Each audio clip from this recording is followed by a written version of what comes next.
ETF index mutual funds నేర్చుకుని stock మార్కెట్లో రాణించాలనుకుంటున్నారా? వెంటనే ఈ నెంబర్కి కాల్ చేయండి. నమస్తే రమగారు. నమస్తే జయ.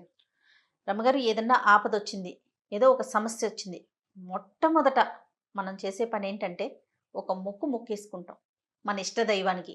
అమ్మా, నీకు నేను ఇది చేస్తాను, నన్ను ఇక్కడ గట్టెక్కించు, లేదా స్వామి, ఎవరి ఇష్టం ప్రకారం వాళ్ళు మొక్కుకుంటాం.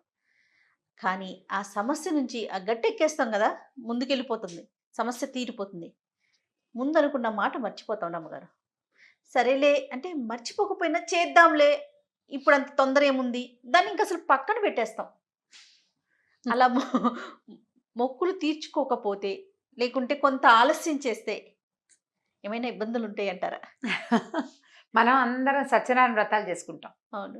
సత్యనారాయణ వ్రత కథ ఇదే కదా.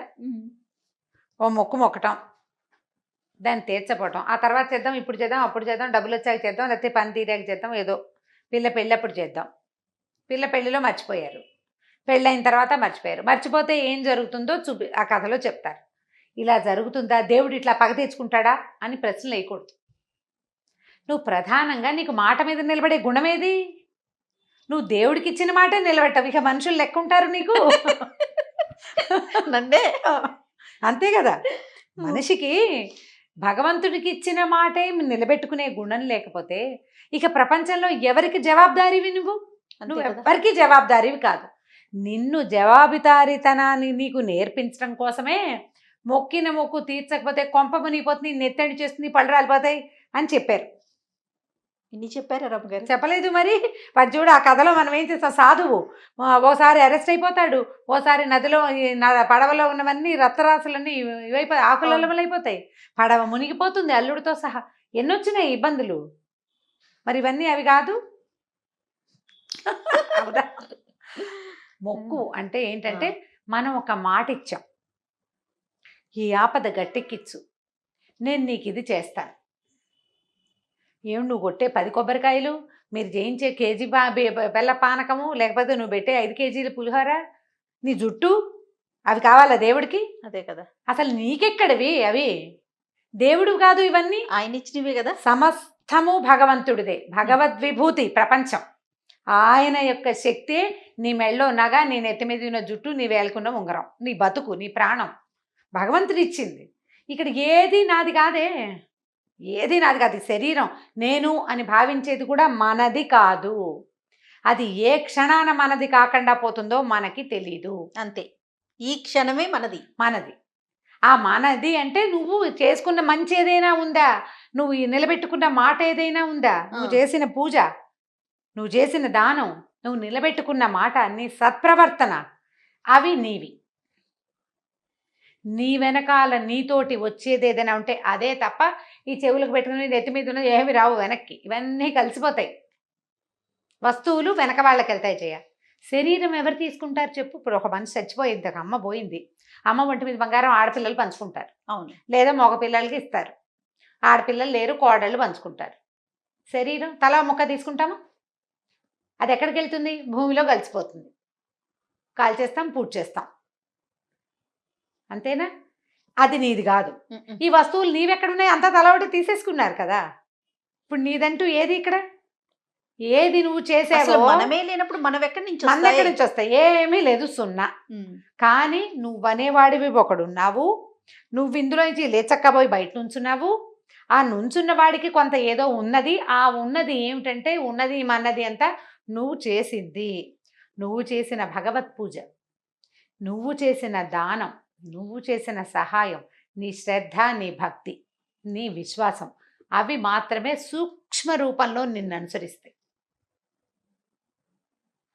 నువ్వు చేసిన బాకీలు అవి కూడాను రుణానుబంధ రూపేణ పశుపత్ని సుతాలయ అన్నారు. రుణాలు, అనుబంధాలు నీ వెనకాలొస్తాయి. బాకీలు ఇక్కడ అప్పులు పెట్టి చాలా జనాల్ని హింస పెట్టి, బాధ పెట్టి, పెళ్ళాన్ని చావగొట్టి చెవులు మూస్తే రేపొద్దున అది మొగుడవుతుంది వచ్చే జన్మలో. అవన్నీ వస్తాయి మనతో పాటు. వస్తువులు గిస్తువులు ఏం రావు కదా. ఇప్పుడు మనం దేవుడికి ఇచ్చేది ఏం మొక్కుంటాం జయ? పాతకాలంలో నా మెడ ఉత్తరించిస్తానని చెప్పుకోము. ఏం చెప్తాము? నిలువు దోపిడి మొక్కుతాం జనరల్గా కదా. లేదా ఒక గాజులో ఓ వస్తువో ఓ ఇదో అమ్మవారు అయితే ఒక చీర గుడికా ఓ పెడతామని. చీర పెడతామమ్మా చీర పెడతానంటారు. బోనా ఇవి వేస్తాం, ఒక పోతనేస్తాను, కోడిని వేస్తాము, ఇంకో దాన్ని వేస్తాము. లేకపోతే నీ గుడికి నడిచొస్తాను, తలనీలాలు సమర్పిస్తాను. తలనీలాలు కాలినడకన వస్తాను, పాయసం చేసి అంతే పంపిస్తాను. అంతే. అక్కడికి వచ్చి పొంగళ్ళు పెడతాము, జనరల్ మొక్కులు, కొబ్బరికాయలు కొట్టుకుంటాము, ఇంకొంచెం శక్తి ఉంటే ఏదో ఒక నగ నగ చేయించుతామని. చేయిస్తాం, నిలువు దోపిడి శక్తి మీద. నిలువు దోపిడి ఆ. కాకపోతే కవచం చేయిస్తాం, ఇంకో చేయిస్తాం, నీకు నేత్రాలు చేయిస్తాం, దండాలు పెట్టుకుంటాం. అవునండి. అవన్నీ భగవంతుడి వస్తువులే. మన ఎందు శక్తి ఉంటే ఆ శక్తిని మనం సమర్పిస్తాం. నీకు ఉండాల్సింది ఏమిటి? శ్రద్ధ ప్రధానమైంది. నువ్వు వ్రతం సత్యనారాయణ స్వామి వ్రతం చేస్తానన్నావు. వ్రతానికి ప్రధానంగా కావాల్సింది ఏమిటి? కొబ్బరికాయలును పప్పు బెల్లము గోధుమ రవ్వ కాదు, మతి శ్రద్ధ ఉండాలి దాని మీద. భగవంతునికి ఒక మాట చెప్పాం, ఒకటి ఘోషణగా అనుకున్నాం, ఆయనకి మాట ఇచ్చావు, ఆయన విన్నాడంటే ఇక్కడ లేడు లోపల, విన్నాడు, ఆయనకి తెలుసు. నీ శ్రద్ధాలోపాన్ని సహించడు భగవంతుడు, పూజ లోపాన్ని కాదు. నువ్వు పూజ చేయకపోయినా పర్వాలా, మట్టితో శివలింగాన్ని చేసి పూజ చేసిన వాడికి కూడా కైవల్యం ప్రసాదించాడు భగవంతుడు. మనం ఆ కథలన్నీ వింటాం. అవును. వాడు బంగార పువ్వులతో పూజ చేయక్కర్లా, తులసి దళాలని ఆ మట్టితోటి దళాలు చేసి పెట్టిన వాడికి కైవల్యం ప్రసాదించాడు విష్ణుమూర్తి. బిల్వపత్రం చాలు కదా ఆ మహాశివునికి. ఒక్క ఆకు, వట్టి ఆకు, మట్టితోటి ఆకులు చేసి పెట్టినా తులసి దళం తీసుకుంటాడు. నీకు కావాల్సింది ఏమిటి? టోటల్గా భగవంతుడికి నీ దగ్గర నుంచి శ్రద్ధ కావాలి. నీకు ఆయన మీద ఎంత దృష్టి ఉందో ఆయనకు అవసరం. నీ మొక్కు అనేది ఏమిటంటే, మొక్కుబడి అనేది నీ శ్రద్ధ. నువ్వు ఎంత జ్ఞాపకంగా భగవంతుడు ఈ సమయంలో ఆయన నా మొరాలకించి నా పాలిట నిలబడ్డాడు అని నువ్వు ఎంత ప్రగాఢంగా విశ్వసించావో ఆ విశ్వాసానికి గుర్తే నీ యొక్క మొక్కుబడి చెల్లింపు. నువ్వు అప్పుడు అమ్మాయ అనుకున్న తర్వాత మర్చిపోతే ఎట్లా? నువ్వు నీలో ఉన్నవాడికే నువ్వు దొంగ నాటకాలు ఆడితే నీ చుట్టూతా ఉన్న ప్రపంచంతో ఎందుకు ఆడవు? నువ్వు మీరు మొదటే నాటకం చెప్పారు, భగవంతునికి ఇచ్చిన మాటే మనం నిలబెట్టుకోకపోతే ఇంకేం చేస్తాం మనం? పక్కన మనతో ఉండే వాళ్ళకి లేకపోతే సమాజంలో ఉండే వారికి ఏం చెయ్యం. ఏం చేయలేం కదా. కాబట్టి ఇది నిలబెట్టుకోవాలి. ఇప్పుడు మొక్కులు బొళ్ళు మొక్కేసుకుంటాం, ఎలాగండి అంటావు నీ ప్రశ్న. డజన్ మొక్కులు మొక్కారనుకోండి, ఎంచక్క రాసి పెట్టుకోండి, మర్చిపోకుండా. నలుగురు దేవుళ్ళని పెట్టుకోకండి, ఒకళ్ళని లేదా ఇద్దరిని పెట్టుకోండి, ఈజీగా ఉంటుంది. నేను నవ్వుతూ చెప్పినా జయ, ఇది ఎంత శ్రద్ధాపూర్వకమైన విషయం అంటే, ఇప్పుడు మనం తీర్చలేదనుకో, ఆయన ఏం చేస్తాడో చేయడో, సత్యనారాయణ వ్రత కథలో లాగా అయిపోతుందని కాదు, నీకే భయం వేస్తుంది. వ్యక్తులకి భయం ఏదా? ఇప్పుడు పూజ చేయాలి మానేసాము, ఏదో సడన్ గా మొదట యాక్సిడెంట్ అయినప్పుడు దాన్ని మొక్కావు, ఈ 10 ఏళ్ళు 8 ఏళ్ళు గడిచింది, నువ్వేం చేయలేదు, ఇవాళ ఏదో ముంచుకొచ్చింది, అమ్మో అవాళ చేయలేదు అందుకే ఇది వచ్చింది అనిపించదు? ఖచ్చితంగా మనసులో అదొక లాగా అనిపించేస్తుందండి. దాని ఫలితమే అనిపిస్తుంది ముందు. అనిపిస్తుంది. దేవుడు పగ తీర్చుకుంటాడా? ఏమీ పగ తీర్చుకోడు. నీ మాట నిలబెట్టుకోలేని గుణం ఏదైతే ఉందో అది ఇక్కడ నీకు చూపిస్తోంది. నీ క్రియకి ప్రతిక్రియ. అది ఇంకా మనకి అలవాటు. నువ్వు అద్దంలో చూసి మొహం చూస్తే ఏమవుతుంది? నువ్వు అద్దంలో మొహం చూసుకున్నావు, ఏం కనపడుతుందో చెప్పు? మనమే కనిపిస్తామా? ఇప్పుడు నువ్వేం చేసావు? 10 ఏళ్ల నాడు అద్దంలో మొహం చూసుకున్నావు, దాని మీద ఏదో రాసావు, 10 ఏళ్ల తర్వాత రాసింది పోయింది, నీ ప్రతిక్రియ అక్కడ కనపడుతుంది. అంతే జరుగుతుంది. భగవంతుడు చేయడు అవేవి. నీ యొక్క క్రియకి ప్రతిక్రియే మనం అనుభవిస్తాం. ఒకవేళ అనుభవిస్తే, అనుభవించం, నీకు లోపల కించలేదు, కించలేనివాడు బతికేస్తాడు? ఆలోచనే రాదు, వాడికి ఆలోచనే ఉండదు. వాళ్ళందరూ బతికేట్లేదండి, అమెరికాలో మనలాగా మొగ్గులు ముక్కోరు, వాడు అలా బతకలేదంటే బతుకుతాడు. వాడు కుక్క అవుతాడో, పంది అవుతాడో, పిలుకునవుతాడో వచ్చే జన్మలో వాడికి తెలియదు, నీకు తెలియదు, నాకు కూడా తెలియదు, దేవుడు కూడా తెలియదు.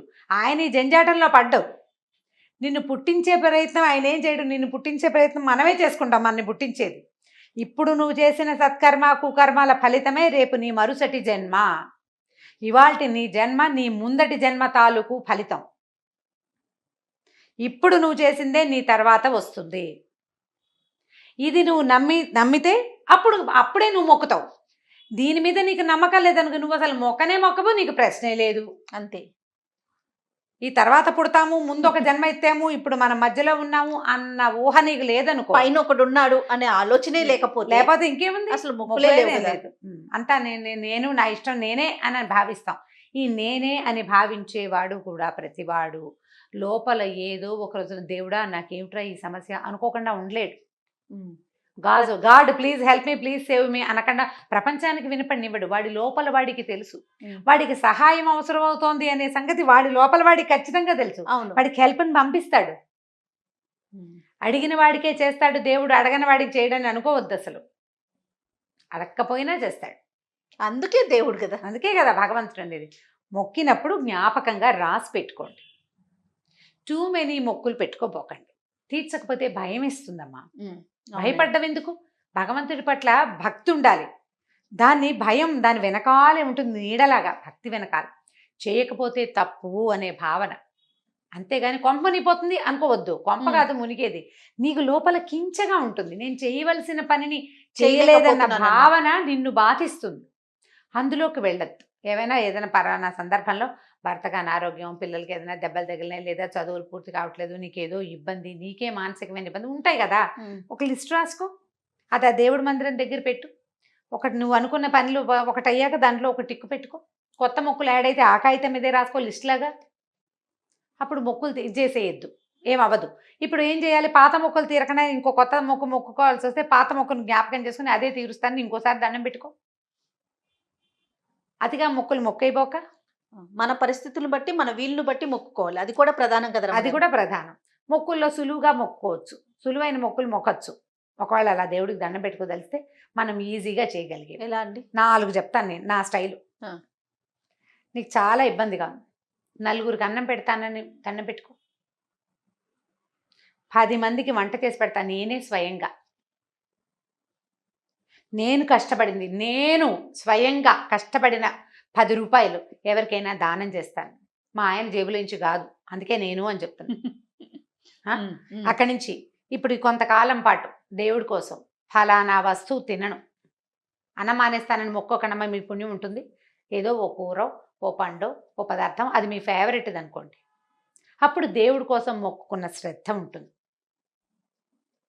శనివారాలు రాత్రిపూట అన్నం తినకపోవటం చేస్తాం కదా, అట్లా ఇలాంటి వాటికి వెళ్ళండి. మనం చేయగలిగినవి సులువుగా 11 రోజులు రోజు దేవాలయానికి వస్తానని మొక్కు, నడిచెళ్ళు.